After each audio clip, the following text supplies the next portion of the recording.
tous et bienvenue sur Fait Main Couture. Il y a quelques mois, je vous ai proposé une vidéo vous montrant comment recopier un sweat. Et aujourd'hui, je continue sur cette lancée et vous propose une vidéo pour recopier une blouse. Celle que je vais recopier dans la vidéo est celle que je porte actuellement. Bon, elle est un petit peu froissée, donc bien évidemment, je vais la repasser avant de commencer à vous montrer comment la recopier. Je n'en dis pas plus et je vous laisse découvrir la vidéo. Moi, je vous retrouve à la fin.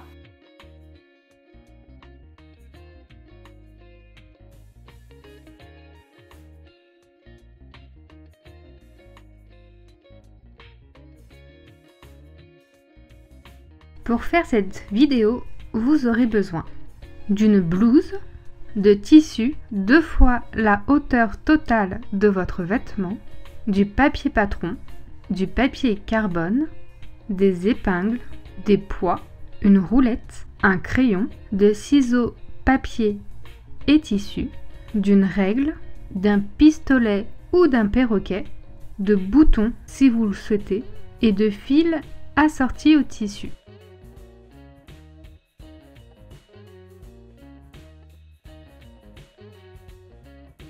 Nous allons commencer par le devant. Sur une feuille, posez le papier carbone, couleur côté feuille, puis prenez votre blouse. Pliez-la en deux et si comme moi votre devant est au pli, posez-la au bord de la feuille, sinon avant, tracez une ligne sur votre feuille. N'hésitez pas à épingler la blouse pour que celle-ci ne bouge pas. Il faut faire attention car souvent les blouses ont une pince à la poitrine. Nous allons donc commencer par le bas, puis remonter vers le haut. Suivez bien comment je fais. Je trace avec la roulette le bas, puis le côté jusqu'à la pince. Je marque l'emplacement de ma pince ainsi que sa pointe. Ensuite, délicatement, je replace le haut de ma blouse sur le milieu devant en basculant à partir de la pince. Et je continue à marquer avec la roulette. Prenez votre temps et faites attention à bien avoir le tissu à plat sur la feuille. Une fois votre devant recopié, vous pouvez retracer les lignes. Mais ne les marquez pas trop car nous risquons de les modifier. Faites des angles droits sur le milieu devant, en haut et en bas.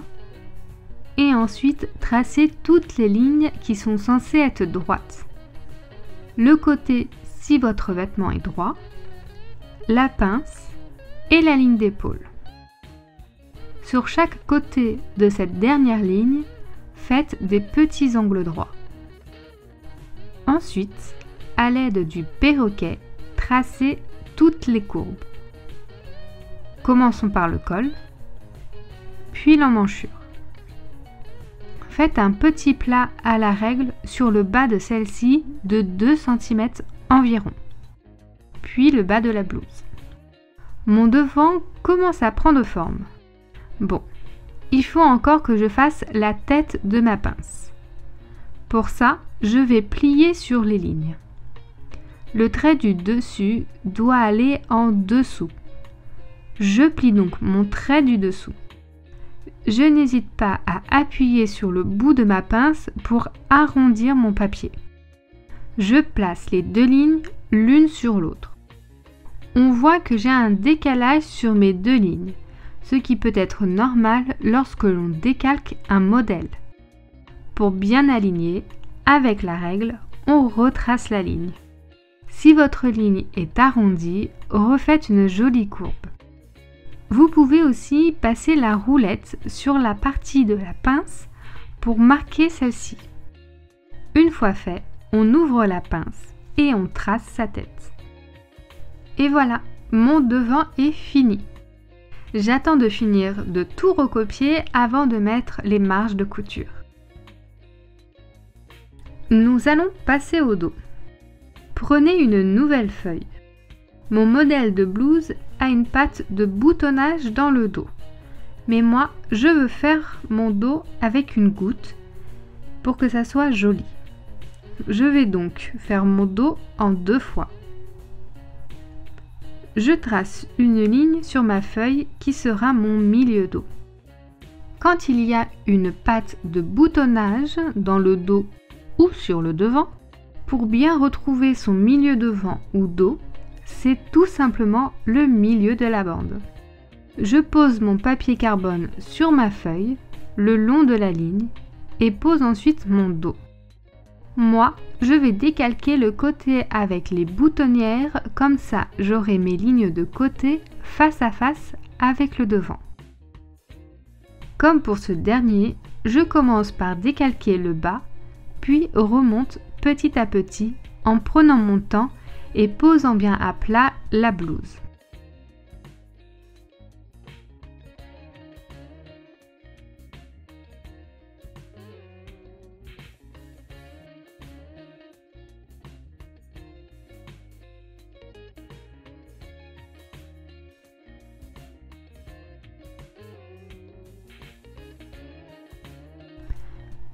Une fois fait, je retrace toutes les lignes.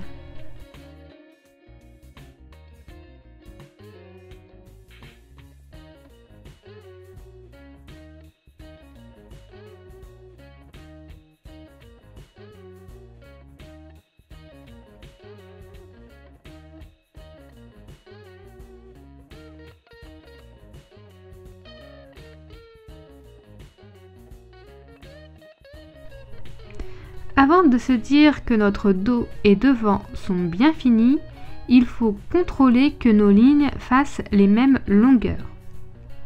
On contrôle la ligne d'épaule en premier. Vous pouvez soit poser et contrôler avec la transparence de la feuille, ou alors mesurer les 2 lignes. Il faut ensuite contrôler la ligne de côté. Il faut fermer la pince pour bien le faire. Si votre ligne est bonne, il faut bien contrôler le raccord en bas de la ligne. Il ne faut pas qu'on ait un bec ou un chapeau. Si c'est le cas, on retrace la ligne sur le bas pour que ça soit joli.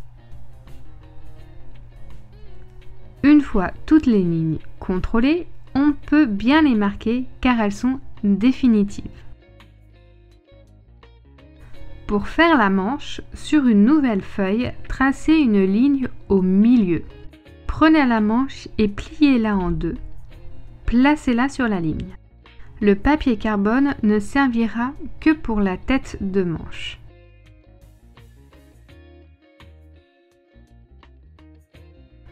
Tracez les lignes du bord de la manche et du bas. Si la manche a des plis ou des fronces, allez tout droit sur le bas.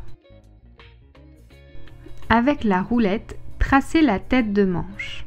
Une fois fait, basculez la manche de l'autre côté de la ligne en faisant attention à bien garder le même emplacement du haut de la manche. Puis, faites la même opération. Une fois la manche recopiée, tracez bien les lignes de côté et la ligne du bas qui doit être, elle, bien perpendiculaire au milieu. Pour être sûr que la manche soit bien symétrique, on s'assure que les 2 côtés aient les mêmes mesures. On aligne également le bas des courbes de la tête de manche. On fait en sorte d'avoir un angle plat de 2 cm environ pour le devant et de 1 cm pour le dos. On aplatit également légèrement le haut de la manche, puis on retrace les courbes. Afin d'être sûr que notre ligne soit bonne, il faut comparer sa mesure avec celle des emmanchures devant et dos. Si vous trouvez entre 1,5 et 2 cm de plus, c'est normal. Par contre, si vous trouvez moins, alors modifiez un peu la ligne pour l'agrandir. Moi, je trouve 1,5 cm en trop et ça sera mon embut sur ma manche. Il faut mettre des repères qui nous permettront de bien assembler la manche par la suite. Tout d'abord, marquez 2 repères correspondant aux longueurs des emmanchures devant et dos, puis ensuite tracez un cran entre ces 2 repères. Ce cran sera au niveau de notre couture épaule. Ensuite, afin de facilement répartir l'embut, faire un cran à 10 cm sur le corps dos et 10,5 sur la manche dos. Et enfin 2 crans à 9 et 10 cm sur le corps devant et 9,5 et 10,5 cm sur la manche devant. Le fait de faire ça mettra un peu d'embut sous la manche, ce qui est important car ça va nous permettre de bien bouger le bras avec facilité. Vous pouvez maintenant ajouter les marges de couture. 1 cm sur les contours et 2 cm pour les ourlets dos et devant. On n'oublie pas de faire un cran de repère pour la pince poitrine dans le prolongement des lignes, ainsi qu'une croix pour repère de fin de pince. Moi, je rajoute également un cran à 10 cm sur mon milieu dos pour ma goutte. On n'oublie pas d'indiquer toutes les informations du modèle.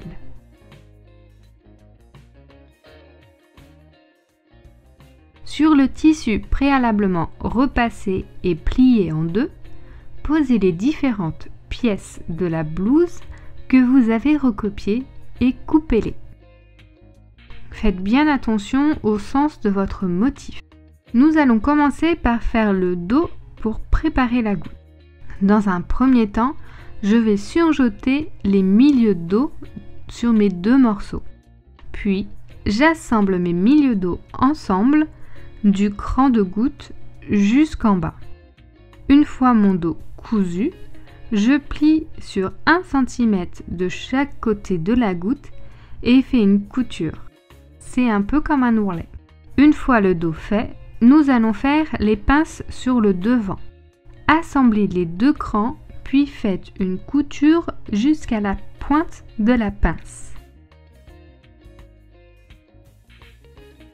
Une fois fait, posez endroit sur endroit le devant sur le dos et assemblez les côtés et les épaules.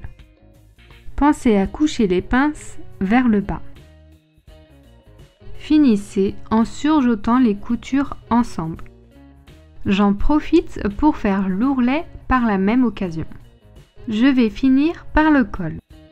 Je coupe une bande dans le biais. N'hésitez pas à aller voir ma vidéo sur le biais pour savoir comment faire. J'assemble ensuite mon biais sur toute l'encolure.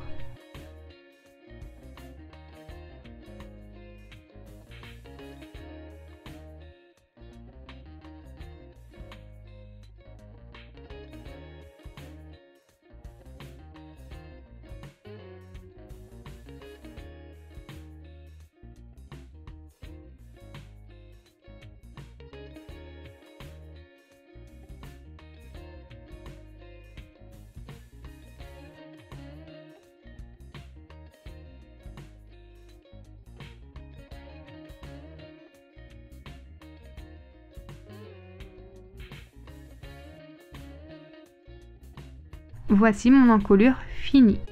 Je vais en profiter pour coudre mon bouton et faire une petite goutte pour l'attacher. Vous pouvez mettre un élastique si vous le souhaitez. Nous allons passer aux manches. Assemblez les lignes de dessous de manche, puis surjetez la couture. Une fois fait, assemblez la manche au corps et faites correspondre chacun des crans entre eux. Faites ensuite une couture à 1 cm. Petit conseil, au moment d'assembler, posez la manche sur la grille et le corps sous le pied presseur. La grille de la machine entraînera la manche et il sera plus facile pour répartir l'embut, mais également pour placer la manche correctement en mettant votre main entre le corps et la manche.